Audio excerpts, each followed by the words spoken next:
In this episode, we're talking about how we can create a supportive class environment so that learners, particularly those new to language learning, feel comfortable speaking the target language. Julie Baker, the director of the French Intensive Language Program at the University of Richmond, joins me to take this a step further with simple ways of modifying speaking activities that we're all likely doing so that they are indeed communicative. Lots to discuss, so let's jump in. Are you a language teacher looking for some reassurance that what you're doing in the classroom is on the right track? Or maybe you're looking for some ways to teach even more effectively. If you're one or the other or somewhere in between, you've landed in the right place. This is the World Language Classroom Podcast with your host, me, Joshua Cabral. You're about to get tips, tools, and resources so that your students continue to rise in proficiency and communicate with confidence. Let's jump in. Vamos, allons-y. Hello, my friends. Bonjour, mes amis. Hola, mis amigos. Welcome to the World Language Classroom Podcast. I am Joshua Cabral, and thank you, as always, for taking the time out of your week to listen to what teachers are doing in their classroom and to reflect on what you're doing and see where you can improve, where you're on the right track. It is what makes you an incredible educator, and thank you on behalf of your students, their families, your colleagues. It's wonderful that you take the time to do this. And quickly, just make sure you look down at the app that you're on listening to this episode and make sure you are pressing either subscribe or follow, whatever it's asking, to make sure you get these episodes every Monday when they come out. And you can also leave a rating and a review there because that helps other teachers to see that, yeah, this is a great podcast. You should check it out. And now we're going to move on to our topic for this week. As you saw in the title, it's really looking at simple ways. And that word simple is chosen for a very particular reason. It's because we're going to look at it not being complicated to take an activity that you're probably already doing and make it more communicative without having to start from scratch. So to help us with this today, I am joined by Julie Baker. Hi, Julie. How are you? Hi there, Joshua. Thanks for having me. Oh, it is a pleasure to have you. So I met Julie a couple of weeks back at AATF, the AATF conference, the National AATF conference, which was in New Orleans. I went to her workshop.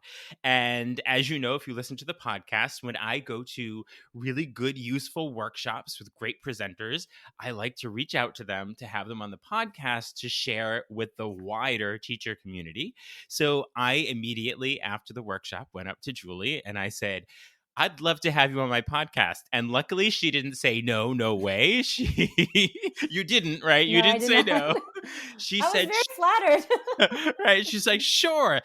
So Julie is a French instructor at the University of Richmond in Virginia, and she has been teaching there for going into her 20th year. As I mentioned, I met her at AATF, the American Association of Teachers of French conference, but she presents pretty widely at a lot of teacher conferences from NECTFL, FLAVA, which shout out to a state organization, that's the Virginia Foreign Language Association. Welcome to the World Language Classroom Podcast, Julie Baker. Thank you so much. Yeah, I decided to really focus on beginning speaking because in any language class, I think it's very scary to have to form these new syllables and open our mouths and be corrected. I've been designing the curriculum at the University of Richmond for the beginning and intermediate levels for 20 years now, which includes syllabi, materials, the entire curriculum. I thought that this would be a really nice topic for all of us because speaking tends to be the one skill that's hard for us to teach specifically. I did want to say one thing about the format that I teach in. I'm the director of the French Intensive Language Program at the University of Richmond. And this means that we don't have a fall semester 101 and a spring semester 102. It's combined into one semester. So it's double the credit and double the time. We meet 5 days a week with the professor and then twice a week with undergraduate TAs in oral communication labs. So speaking, again, labs. And these TAs are just majors and minors, sophomores, juniors, seniors. They're not trained teachers. So that's another area that I look at is how do we train teachers to facilitate speaking activities, group work, error correction, and those types of things. So those are kind of my specialties: language teaching methods, materials development, and teacher training as Mm. well. So have those undergraduate TAs gone through the programs and taken the courses that they are TAs for? Some of them have. Some of them have had AP scores, or they've tested into higher levels than the 100 and 200 levels. They all go through rigorous orientation with me, and basically, they're mini teachers. Mm-hmm. They teach based on solid methods. How do we facilitate group work and follow up? What's passive error correction? How do you instill motivation and encouragement in students? Okay, so I now have the next three topics for the next three episodes we're going to do together. So thank you for mentioning that. It makes my job so much easier. Okay, so now we're going to get into this conversation about early speaking, which you just mentioned, which was the big topic of the workshop that I saw you present at Mhm. AATF. So this early speaking and making sure that that speaking is communicative and goes beyond practice. I'm often talking about that with teachers is how do you go beyond practice and actually be communicating? Because it can Right. be really we can be stuck in the practice realm, right? Hmm. So now let's start by looking at our classroom environment. Okay. We can plan and structure all of our activities, but let's take a step back and actually see the type of classroom environment that needs to be created so that can happen. So, when we talk about a safe space for using and speaking the target language in the classroom, Mhm. what does that mean and why is that important? Well, I think something that I stressed during the presentation is what's being called now inclusive pedagogy, and that's a little different than just we're inclusive as teachers. Our classrooms are, I guess, by nature inclusive because we are introducing students to new cultures, new ways of communicating, new ways of seeing things. But inclusive pedagogy, from the research I've done, is more looking at who our learners are in the classroom. Not only that they're diverse in the ways they learn, but they're diverse in the identities and experiences that they bring into the classroom. Issues of equity, issues of access, just who they are. One phrase that keeps coming back is this idea of sense of belonging, and creating a sense of belonging in students, meaning that they feel comfortable, they feel a part of the team, because the sense of belonging has a positive effect on both performance and motivation to actually want to speak and want to share.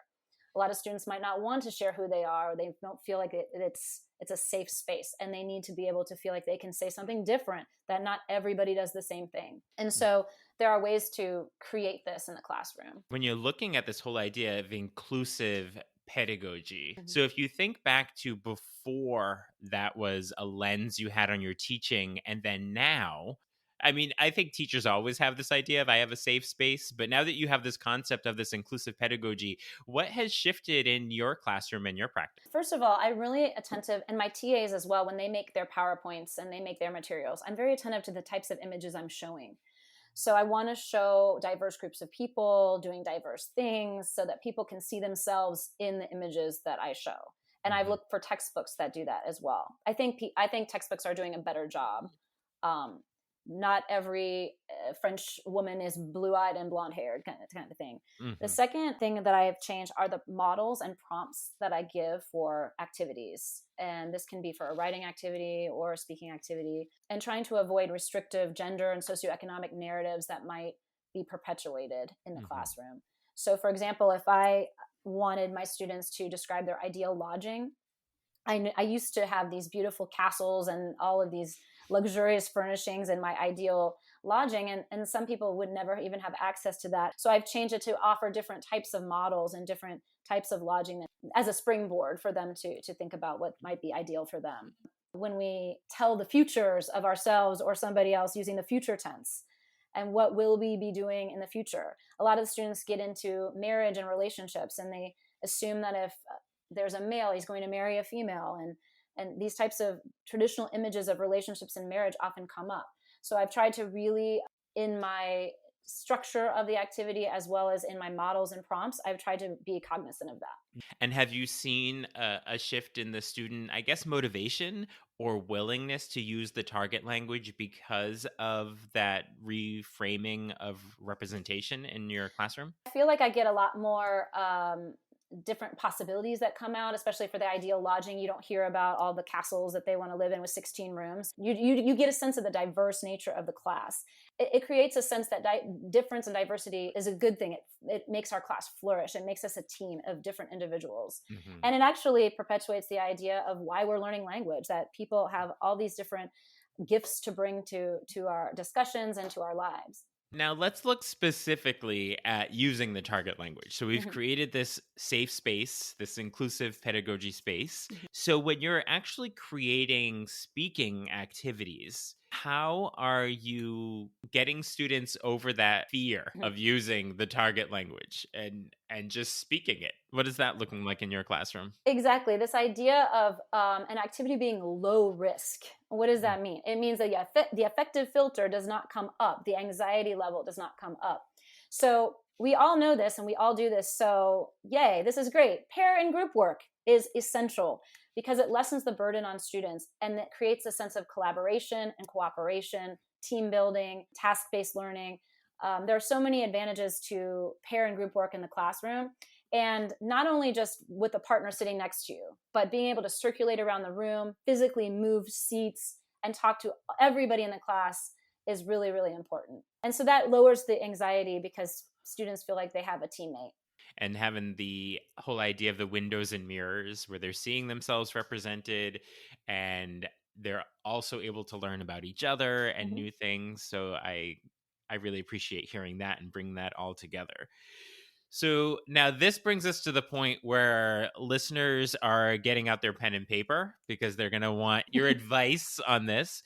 As I presented this topic of making sure that our activities are in fact communicative, because our goal is communication, it's to use the language, right? That's why students are learning this language, and that we can sometimes get in this place where they're just practicing vocabulary or structures but not necessarily using it to communicate. Before we even talk about how to make it more communicative, could you maybe give us some things to look for when you say, okay, that activity is really just practice. There's not authentic communication happening in here. So what are those practice activities? Because these are the ones I think a lot of teachers are doing, and we think it's communication, but it's maybe not. So what are those things we can be looking for where we'd be like, oh yeah, that's really just practice? There is value in those types of activities, but they're just doing different things. So a lot of activities where students exchange information in that information gap activity where one student has a worksheet, student A and student B has another worksheet, and they have to ask each other information to fill out the worksheet. It's fine. They exchange the information, they're practicing, but it's what's called performance. And performance is based on the classroom. Are you doing the classroom task for evaluation, some sort of assessment? Great.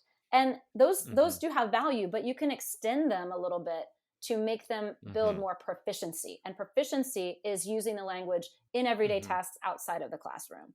So the idea of the word I use is extend. So you want to extend the activities, and it could be just one question after the performance activity you just did. One question to make sense of the information being exchanged.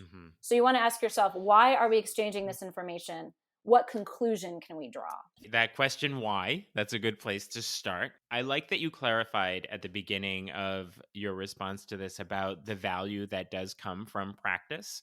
There's a lot of great stuff happening in classrooms. This isn't about throwing it all away and starting from scratch, because there is value in that practice piece to get comfortable with the vocabulary or the structures that you're using, but it's about extending it, as you said, right? So anyone listening, you're doing a lot of these activities in your classroom, so keep doing them, but just allow for an extra 5 to 10 minutes to make sure it's communicative, right? So can you give us some examples of taking an activity like that? Like you had mentioned the info gap. What can I have students do to, I guess, answer that why and extend it? My first example is an information gap, like you said, and this is where students have two different television schedules. So student A has the time the certain show comes on, but in student B's version of the worksheet, the time is omitted.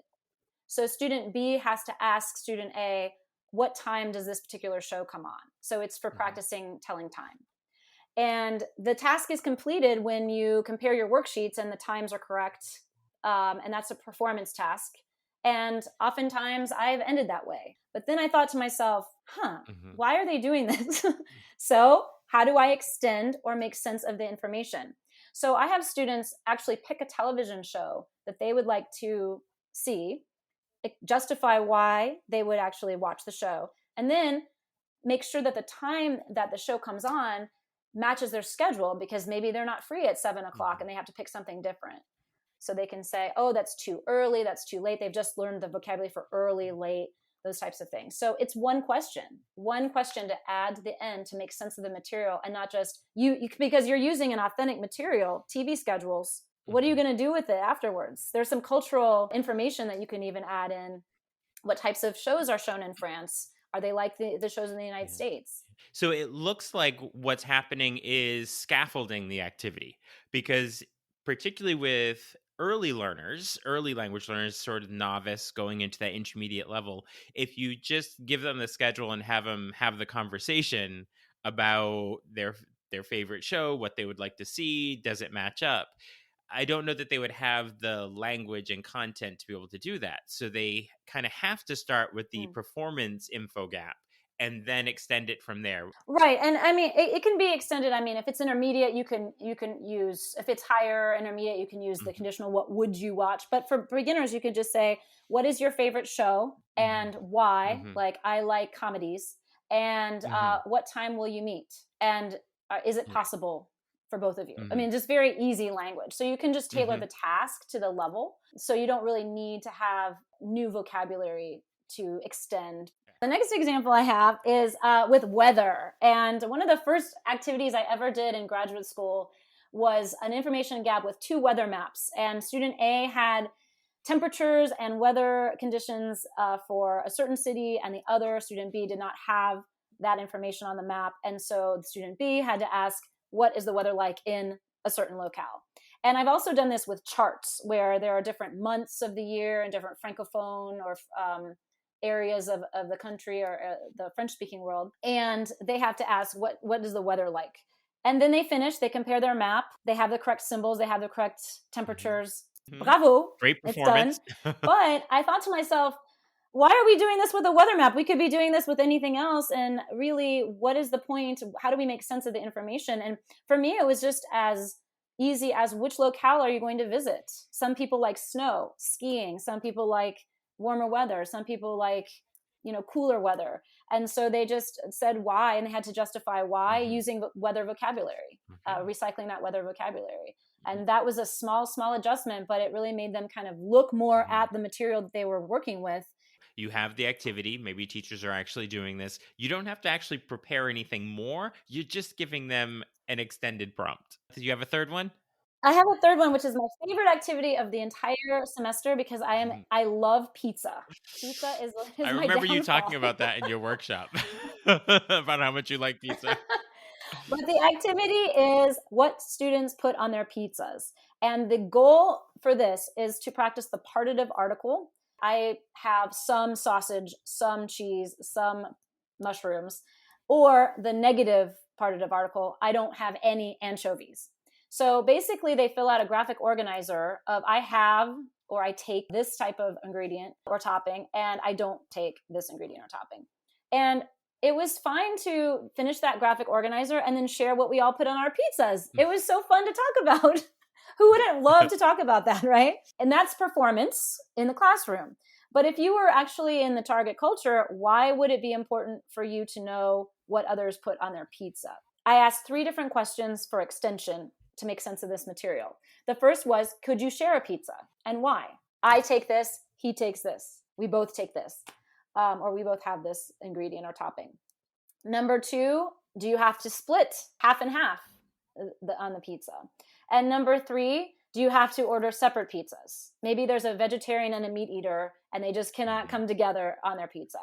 And so then they start laughing, and they like high five each other because they Mhm. get to share the pizza. And sometimes they put a lot of toppings on there, but at least it makes it more communicative by asking those 3 questions. Let's look at what we put on our pizzas and decide, make a conclusion, Mhm. decide on something. Excellent. Again, that just you already have the activities, you have the materials for the graphic organizers and all that, but just simple, even oral prompt after to then do something and make it Right. communicative. Actually, you can do this with any sort of sharing of personal information. So if students have shared what activities they like to do, the music they like to listen to, what they did the night before, we can report back. I do this, he does this. Okay, great. Me too. I do this. But what is the sense of the Mm-hmm. material that we're given?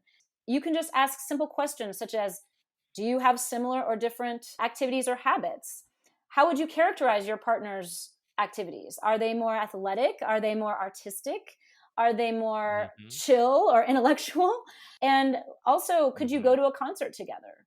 Could you hang out on Saturday night together? Those types of things where they're making sense of the personal information that's being transmitted, being expressed. And this also helps to create that sense of belonging because you get to hear different people's preferences, different people expressing themselves. Some people make really good friends by learning that they both love this type of music, and you would be surprised at the type of Mm-hmm. camaraderie that exists when we do these types of extensions, where we determine, okay, how would you characterize this person's activity, or is it similar or different? Do we have a class that's more homogenous, or do we have Mm-hmm. different things that we're all working on? I like the starting the extension with the question why that you kept putting in there. Just Mm-hmm, why would you have to do this? It's something that comes up often when I'm doing mm-hmm, workshops in schools and teachers are practicing writing prompts for writing, for presentational writing and different things. And they'll say, so we're going to have students write a paragraph about what they do on the weekend.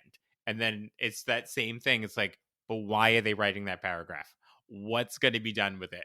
mm-hmm. And just like extending it from there. So I like that simple why, and it works for these activities as well. To go back to that, actually, I have them write a letter to a quote pen pal or somebody an email where they explain their activities as a way to get to know somebody, and then they ask that person, oh, what activities do you do, in a more Hmm. communicative setting than Yeah. just write the paragraph. So can we shift this a little bit to talk about assessment and what assessment then looks like Yeah. when you're doing these extension Hmm. activities? Like when you're doing a pairing info gap, you can actually see if it's right or wrong. Like you can grade that, you can correct Right. that. And I think that's where Right. it's a Right. safe place for teachers sometimes because you can actually mark right and wrong. But then when you move past it to these extension activities that make it communicative, the assessment gets a little more I'm going to say Mm-hmm. challenging, although hopefully after your answer, Mm-hmm. it won't be.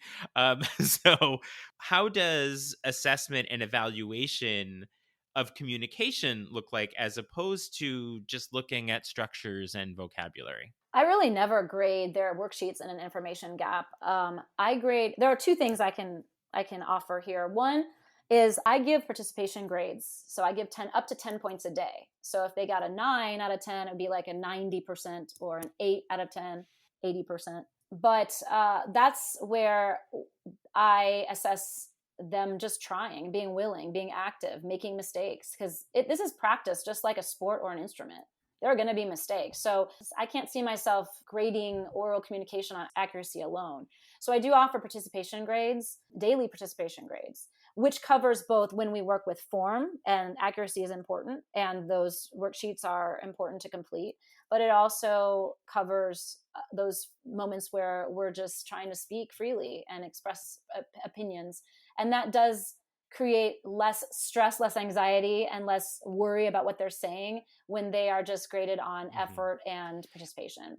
When you do summative assessments at the end of a Mm. unit, do you provide opportunities for these types of extension activities so that they've been practicing these extension activities throughout a unit?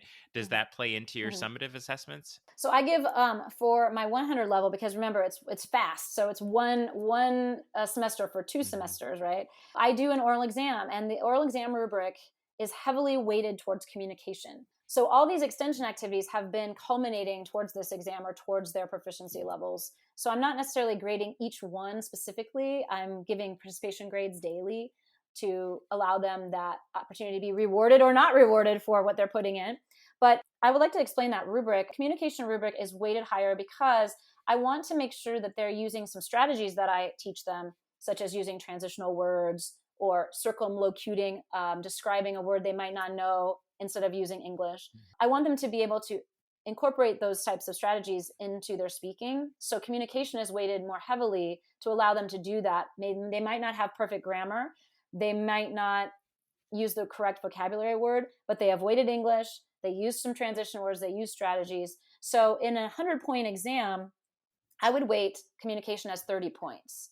So about a third. And then I have 4 other components. So I would have fluency, which was 25 points. And that's when they have to work on those transitional words and trying to speak in a sentence, or even if you're in higher levels, paragraph length speech. Grammar is 20 points. And then pronunciation and vocabulary are 15. And vocabulary means correct vocabulary, but also varied vocabulary. And in the rubric, I ask questions underneath each component for them to be thinking about what makes a good oral exam. So I would say for fluency, are you hesitating more frequently, or do you try to use transition words to link your ideas more correctly? And communication, are you avoiding English? Are you using the strategies we've learned in class? So I think this works well because when they see that communication is weighted more heavily, it's less daunting to know that it's not 50% grammar. Because I have students who make grammar errors and maybe lose, maybe have a 16 out of 20 in grammar, but they were saying so many wonderful things using so many wonderful strategies, and they had a high grade in communication, and it evened out. So those are just some ideas of where, we don't always have to focus on every single word, because I know I've gone to France and said something that wasn't grammatically correct before. They understood what I was getting at. That doesn't mean grammar isn't important. So it is important, but we can also emphasize that expression is made up of different components than just grammar. It's the happy medium. There's so much happening in language teaching right now. There's the different schools. There's the schools of no grammar, we're just comprehensible input. And then there's the more legacy type teaching, as I call it, where it's the drill and kill kind of mechanical stuff. And it's the happy medium, Happy medium, That's it. Yep. I really appreciated when you were talking about your rubric that you include as part of the grade the strategies, because I think we focus so much on teaching strategies in the classroom and what to do with the language. And then there's this assumption that they will use the strategies on the assessment. But it sounds like a wonderful idea to actually give them credit for using the strategies. Well, you have to train them first because they don't just automatically do it on the oral exam. So as we're leading up to the oral exam, we have days where we have a speaking activity and they have to use 3-4 transition words during that activity. Or we play a game where one student has a list of words and they have to describe or talk around the word to get their partner to guess it, to practice circumlocution strategies. I have strict, especially the week leading up, which most of my class, there's no English, but the week leading up, there is absolutely zero English. And if their partner has to monitor them, and if they use a word in English, they're in trouble now. but yeah, so it has to be a part of the classroom. They don't just kind of get this from osmosis. Right. It has to be a part of speaking activities. One thing that I try to do in the speaking activity itself is incorporate words such as me neither, me too, what do you think? So that it becomes almost muscle memory. So that instead of just saying, I like soccer too, we're done. It's just like, oh, me too, where do you play? So they have almost like me too. And then as they say it in English, that me neither, me too often creates another question. Absolutely. So yeah, so it has to be in the classroom.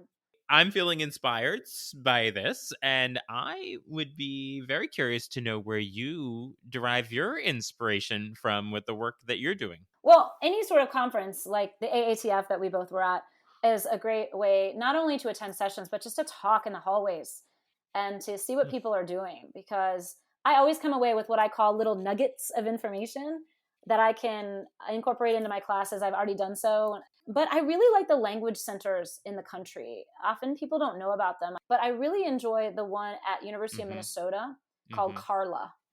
And it's the Center for Advanced Research on Language Acquisition. And they offer summer sessions where I actually attended one where you actually live on the campus of the University of Minnesota for a week. And then I did a webinar this past November through that organization. And my topic of choice was culture as the core of the language classroom. And it revolutionized the way I teach culture in the classroom. It inspired me to present about culture at conferences. I just really think that that's just a wonderful organization, offers many topics, mostly in the summer, but often has webinars.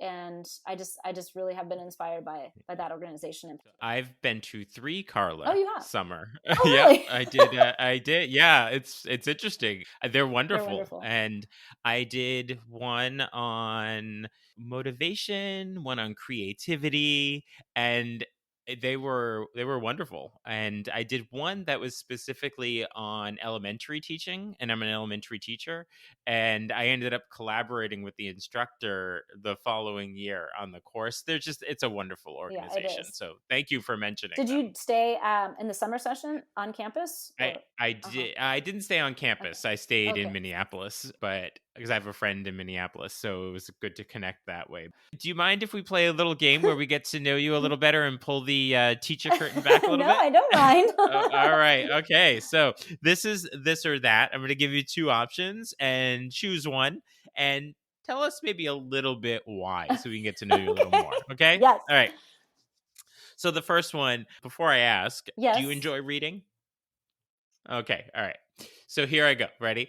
This is assuming some fiction. I mean, a lot of teachers do fiction. So if it comes to fiction or nonfiction, do you tend to find an author and then read everything by that author? Or do you think, oh, this is a good genre and I read things in the genre, but I don't necessarily follow the same author? I go by recommendations from friends. Yeah. Oh, okay. So I don't have a specific, I'm kind of open. If you find a book that you really like, will you explore more by that not author? Necessarily. Okay. So see, personally for me, if I find an author, Really? I will read everything before I move on to it. That's just sort of like I can't, particularly if I like the writing style or the characters or something, like I have to read everything. Okay, now this is very different. This is more about food. Oh, yes. Mild or spicy? Mild. Oh, okay. No spice. No spice. Low spice. Okay. Yeah. All right. That was easy. Okay, that was an easy one. Okay. And the last one is, when it comes to music, are you the one listening or are you performing? Listening. I played the piano and the clarinet when I was younger, but I'm not continuing with any instruments, sadly. What about singing? I'll sing. Yeah. That's, the your voice is your instrument. But usually listening or jamming out, right? Do you sing? Not on this podcast. And no, I'm not going to ask you to sing or play the piano. Myself. No, I'm not going to ask you to perform in any way. Yeah.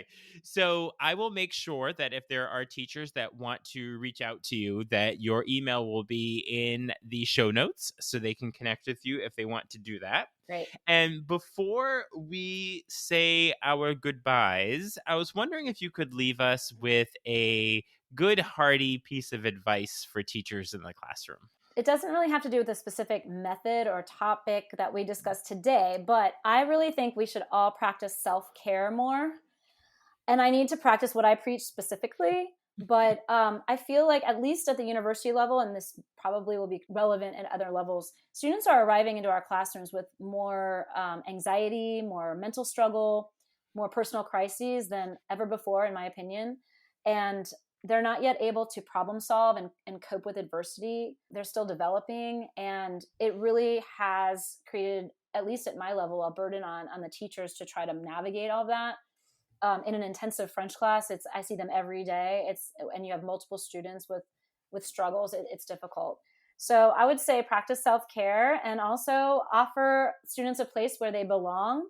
And that might improve their well-being, their mood, their performance. That's all we can do to help out. But I think we all work so hard, and we take our classes as our personal friends, our personal children, and we just put so much of our lives into our classes. And I think we need to also remember that we have ourselves to look out for too. Right. The whole put your own mask on before helping others. Yeah, right. That's what I keep thinking a lot of throughout this whole pandemic and coming out of the pandemic. Right. Thank you so much, Julie, for your time and your ideas and your inspiration to all of us in our classrooms, and for just really inspiring us to use what we have and to be proud of what we have and what we're doing, and providing ways to extend them without feeling like we've been doing it wrong, because that's always a fear. So thank you very much for your whole lens on making communication happen in the classroom. Well, thank you so much for having me. It's been great. Thank you so much. What are your takeaways from that conversation with Julie Baker? Hopefully you now have some actionable ways to extend your existing activities so that they are authentically communicative. Be sure to check out the show notes to connect with Julie. You'll also see the link to sign up for Talking Points, my weekly email newsletter with tips and resources for language teaching. There are also links to get in touch with me if you'd like to work together, either in person in your school or remotely. Talk to you soon. Bye for now. You've been listening to the World Language Classroom podcast. Be sure to follow or subscribe wherever you're listening so you don't miss a single episode.